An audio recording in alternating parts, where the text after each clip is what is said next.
আজ প্রায় ৬ বছর পরে আমি দেশে ফিরলাম। বিমানবন্দর থেকে বের হতেই গরম বাতাসটা মুখে লাগলো। এতদিন বিদেশে থাকার পর এই পরিচিত পরিবেশটাও নতুন নতুন লাগে।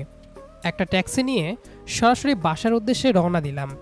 বাসায় কাউকে বলিনি যে আমি আসব, সারপ্রাইজ রেখেছিলাম।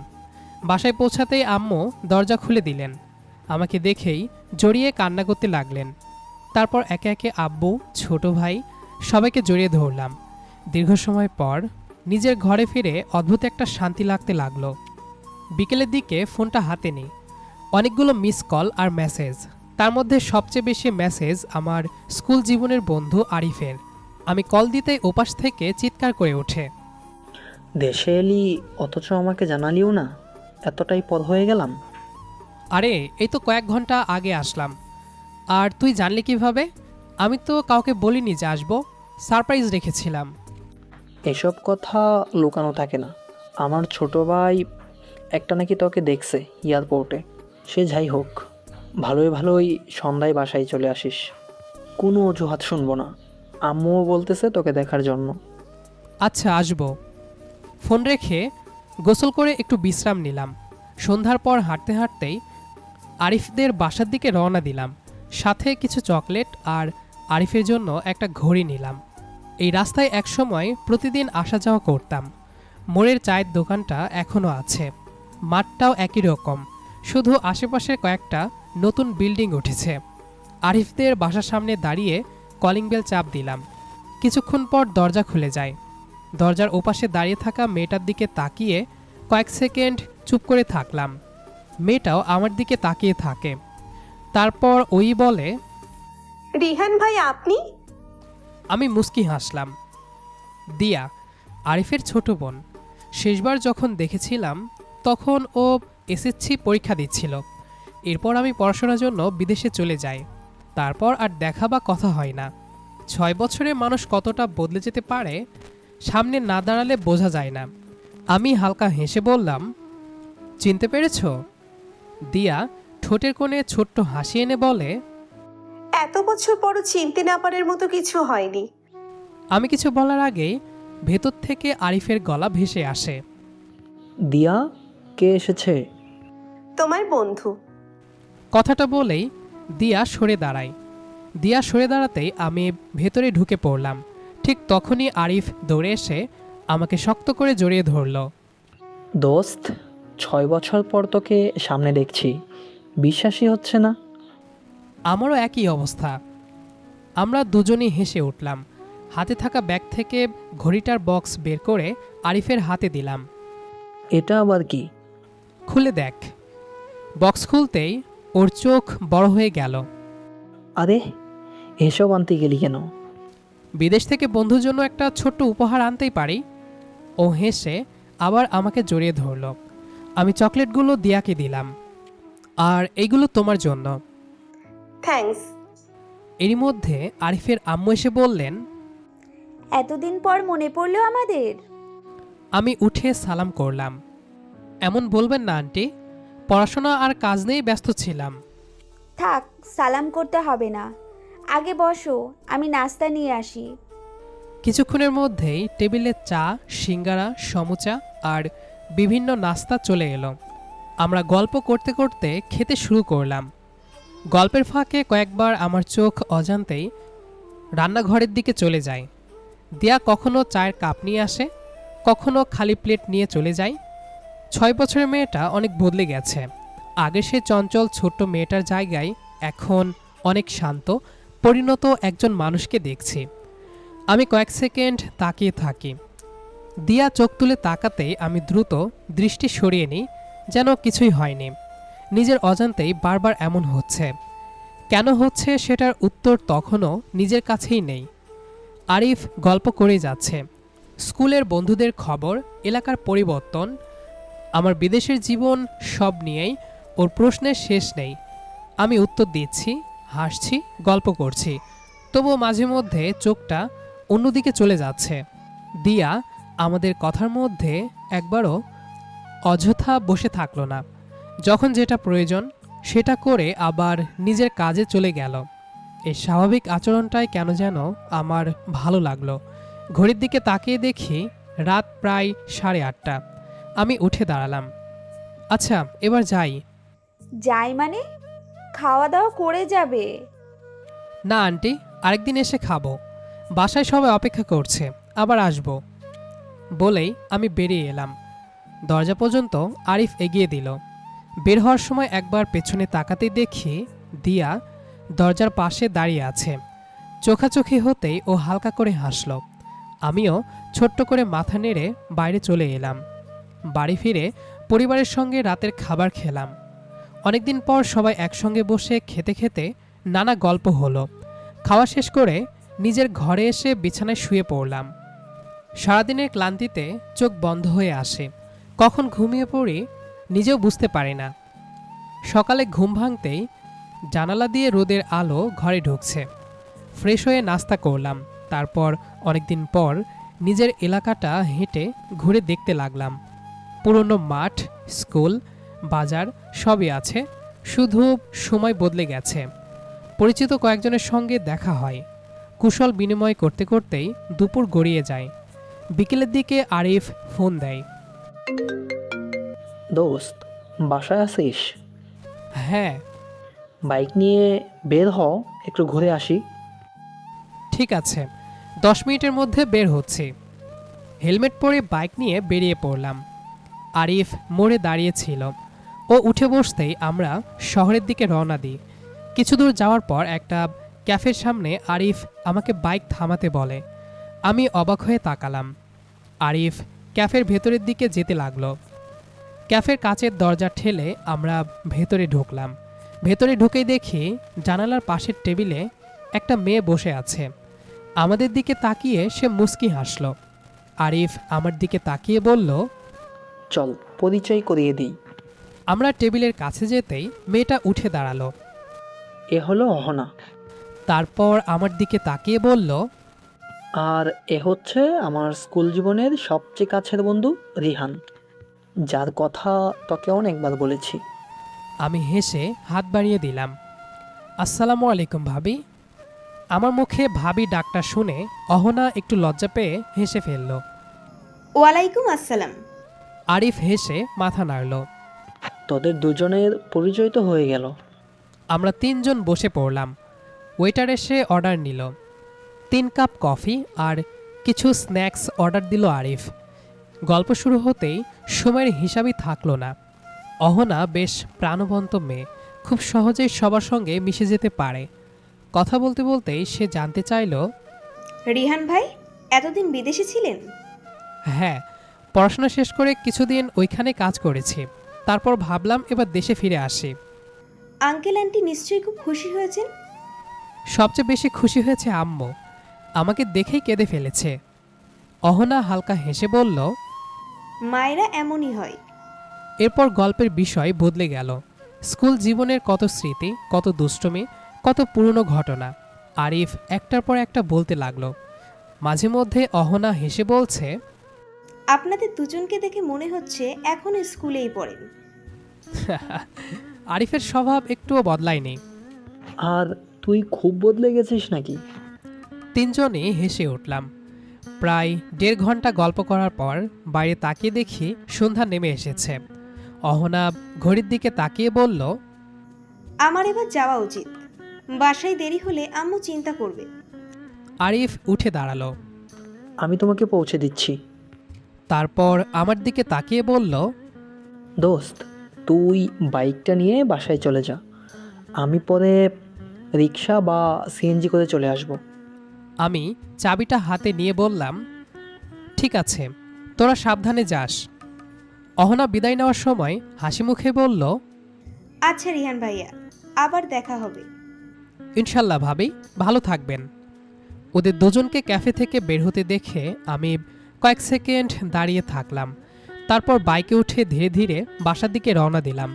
এরপর দিনগুলো খুব স্বাভাবিকভাবেই কাটতে লাগলো। সকালে কখনো বাসায় পরিবারের সঙ্গে সময় কাটাই, কখনো পুরনো বন্ধুদের সঙ্গে দেখা করি। বিকেল হলেই প্রায় আরিফের ফোন আসে। কখনো আমি ওদের বাসায় যাই, কখনো আরিফ আমাদের বাসায় চলে আসে।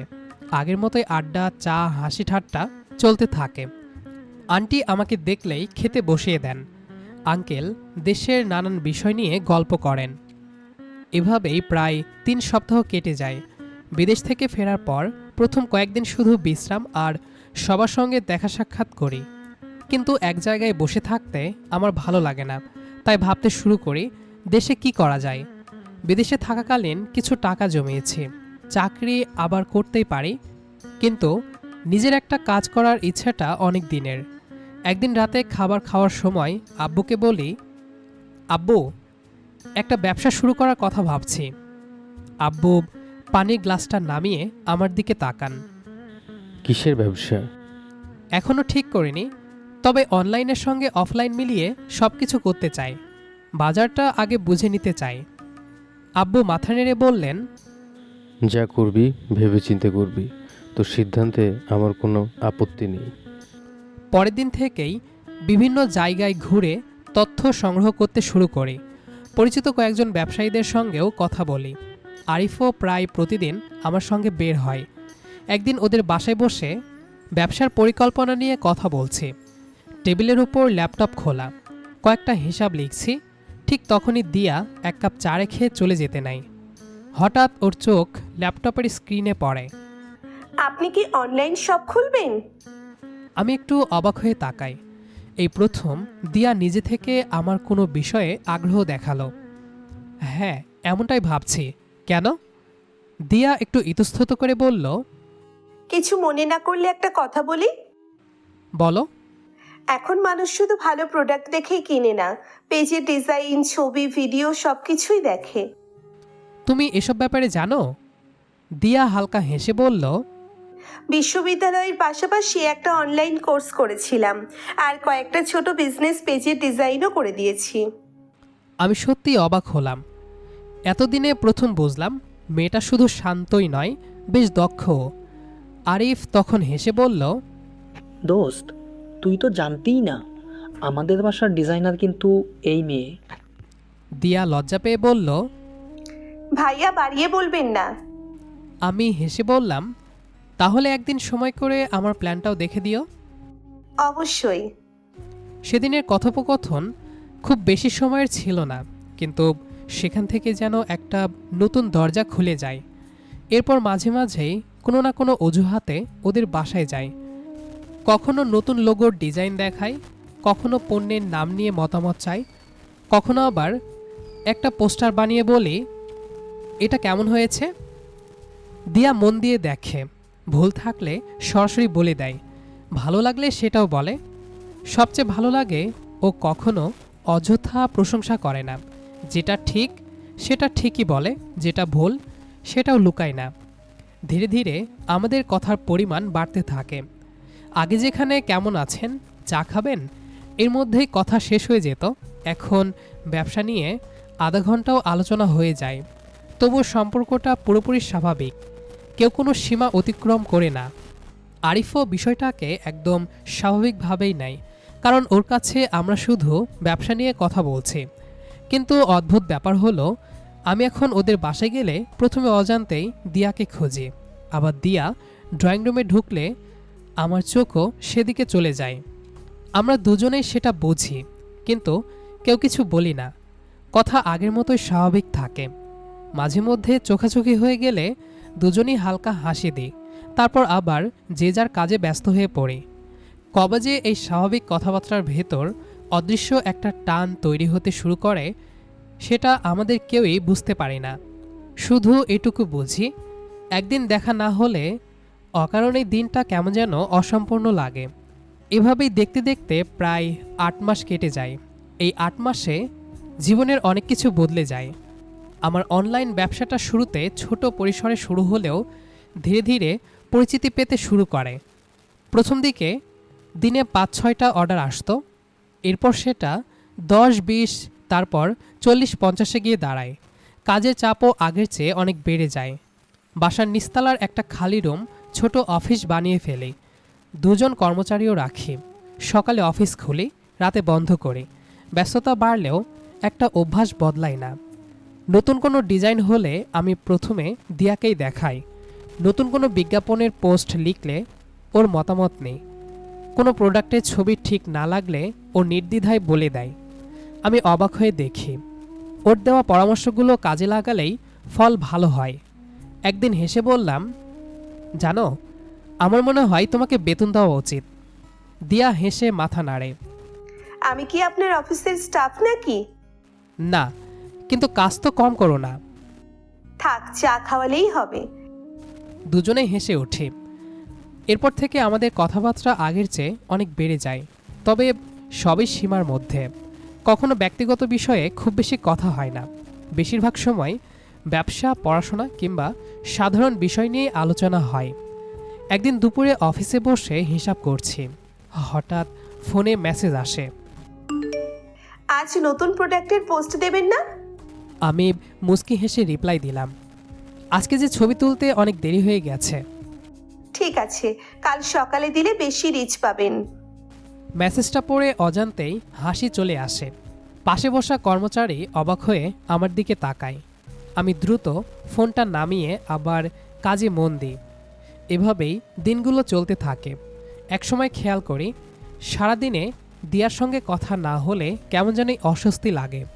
তারপর আরও কয়েক মাস কেটে যায়। ব্যবসা এখন অনেকটাই দাঁড়িয়ে গেছে। জেলার বাইরেও অর্ডার যাচ্ছে। নতুন একটা গুদাম ভাড়া নিতে হয়। একটা ডেলিভারি ভ্যানও কিনি। সব মিলিয়ে আলহামদুলিল্লাহ কাজ ভালোই চলছে।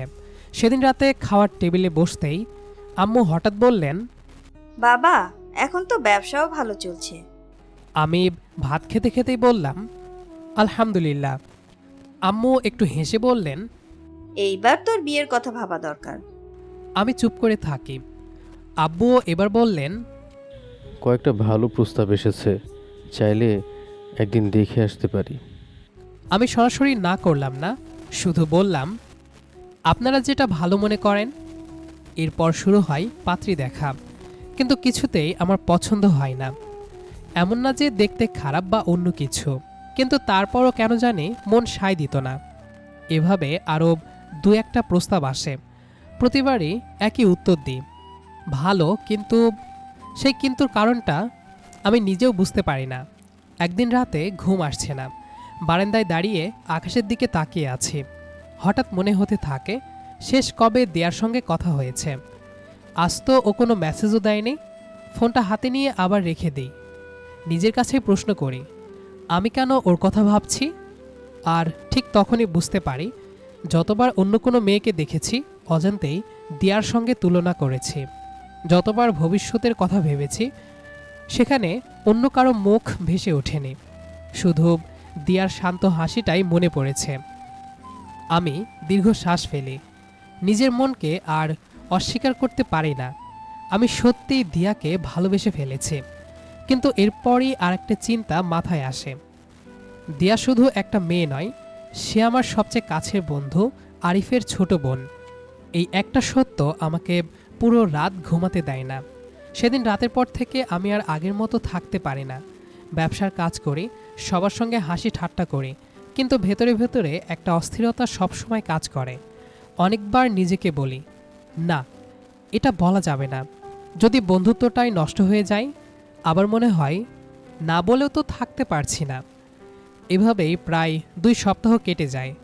একদিন বিকেলে অফিস বন্ধ করে আরিফকে ফোন দিই, দোস্ত, একটু সময় হবে? তোর জন্য আবার সময় লাগে নাকি? আয়, নদীর পাড়ে বসি। সন্ধ্যার একটু আগে আমরা দুজন নদীর পাড়ে গিয়ে বসি। কিছুক্ষণ দুজনেই চুপচাপ থাকি। আরিফ আমার দিকে তাকিয়ে বলে, কি হয়েছে? তোর মুখ দেখে মনে হচ্ছে অনেক বড় কিছু বলবি। আমি একটা দীর্ঘশ্বাস ফেললাম। দোস্ত, একটা কথা বলবো, কিন্তু ভয় লাগছে। ভয় কেন? আমি নিচের দিকে তাকিয়ে বললাম, যদি তুই ভুল বুঝিস। আরিফ এবার একটু সিরিয়াস হয়। আগে বল। আমি কয়েক সেকেন্ড চুপ থেকে ধীরে ধীরে বললাম, আমি দিয়াকে পছন্দ করি। কথাটা বলেই আমি মাথা নিচু করে ফেললাম। চারপাশে কয়েক মুহূর্ত একদম নীরব হয়ে যায়। আরিফ কোনো কথা বলে না, ও শুধু নদীর পানির দিকে তাকিয়ে থাকে।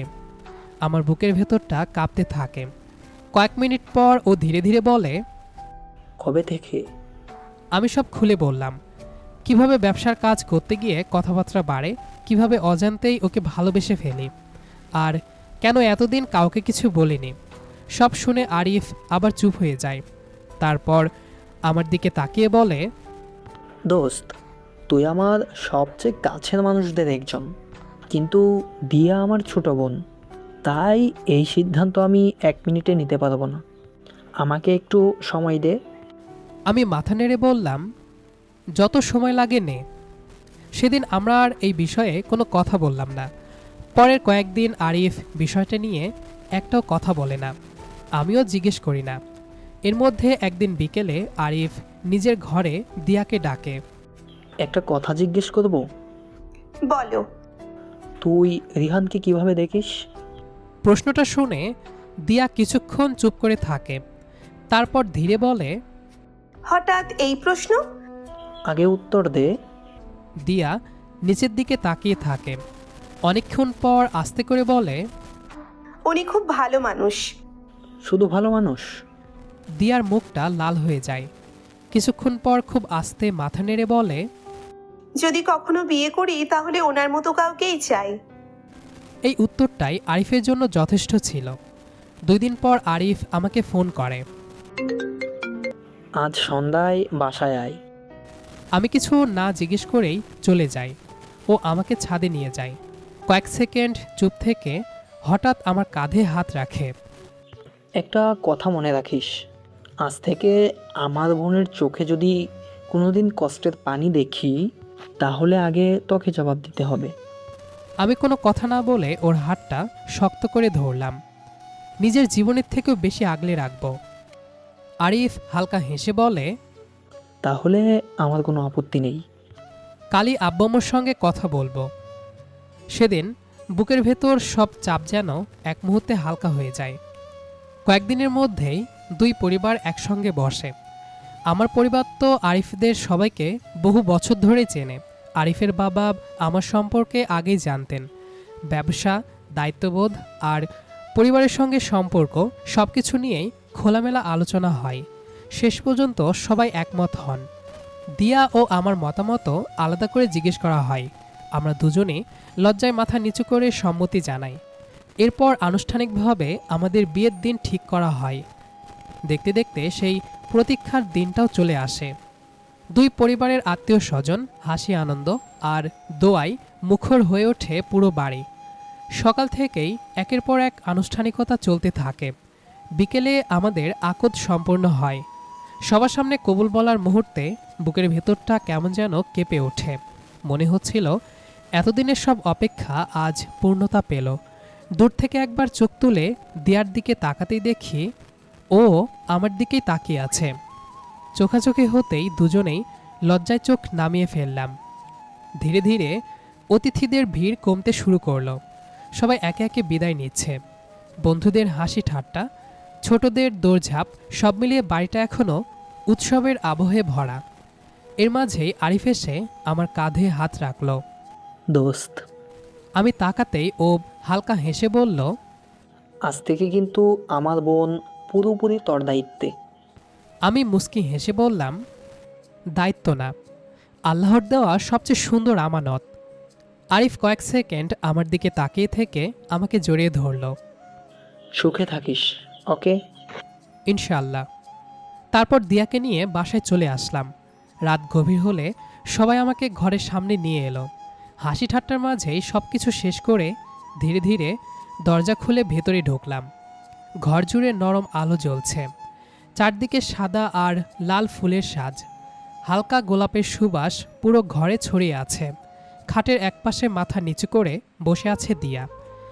আজ ওকে যেন অন্যরকম লাগছে। লাল শাড়ি, হাতে মেহেদি, কপালে ছোট্ট টিপ। চোখ তুলে না তাকিয়েও ওর লজ্জাটা স্পষ্ট বোঝা যাচ্ছে। আমি দরজা বন্ধ করে ধীরে ধীরে সামনে গিয়ে দাঁড়ালাম। কয়েক সেকেন্ড কেউ কোনো কথা বললাম না। নীরবতাটা ভাঙলাম আমি। এত চুপচাপ কেন? কি বলবো বুঝতে পারছি না। মজার ব্যাপার জানো? কি?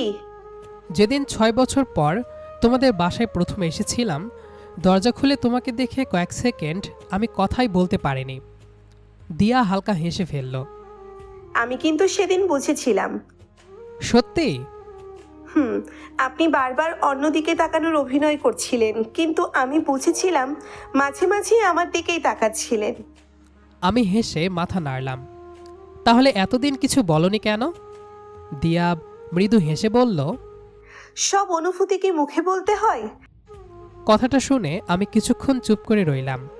তারপর আস্তে করে বললাম, জানো, আম্মু যখন আমার জন্য একের পর এক মেয়ে দেখতে শুরু করলেন, তখনই বুঝলাম আমি আসলে কাউকে খুঁজছিলাম না, আমি শুধু তোমাকেই খুঁজছিলাম। দিয়ার চোখে লাজুক হাসি ফুটে উঠল। আমিও প্রতিদিন দোয়া করতাম, যদি আল্লাহ আমার ভাগ্যে আপনাকেই লিখে রাখেন। আমার বুকটা অদ্ভুত এক শান্তিতে ভরে গেল। আমি আস্তে করে বললাম, আলহামদুলিল্লাহ, আজ সেই দোয়া কবুল হয়েছে। দিয়া ধীরে ধীরে মাথা নাড়ল। জানালার বাইরে তখন হালকা বাতাস বইছে। দূরে কোথাও রাতজাগা ঝিঝি পোকার ডাক শোনা যাচ্ছে। আমরা দুজন অনেকক্ষণ ধরে গল্প করতে থাকলাম। আমি ধীরে ধীরে ওর সামনে গিয়ে বসলাম। কয়েক সেকেন্ড শুধু ওর মুখের দিকেই তাকিয়ে রইলাম। এতদিনের অপেক্ষা, না বলা অনুভূতি আর অগণিত স্মৃতি যেন এক মুহূর্তে এসে ভিড় করল। আস্তে করে বললাম, একটা কথা বলবো? দিয়া মাথা নিচু রেখেই মৃদুস্বরে বলল, বলুন।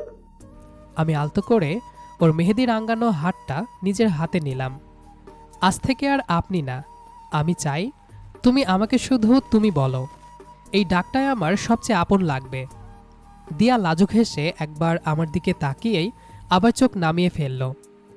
চেষ্টা করব, তবে অভ্যেস বদলাতে একটু সময় লাগবে। আমি মুচকি হেসে বললাম, আমার তো পুরো জীবনটাই আছে অপেক্ষা করার জন্য। কথাটা শুনে ওর ঠোঁটের কোণে আরও গভীর একটা হাসি ফুটে উঠল। আমি ধীরে ধীরে উঠে ওর আরও কাছে গেলাম। ওর চোখে চোখ রাখতেই ওর নিঃশ্বাস যেন একটু ভারী হয়ে এলো।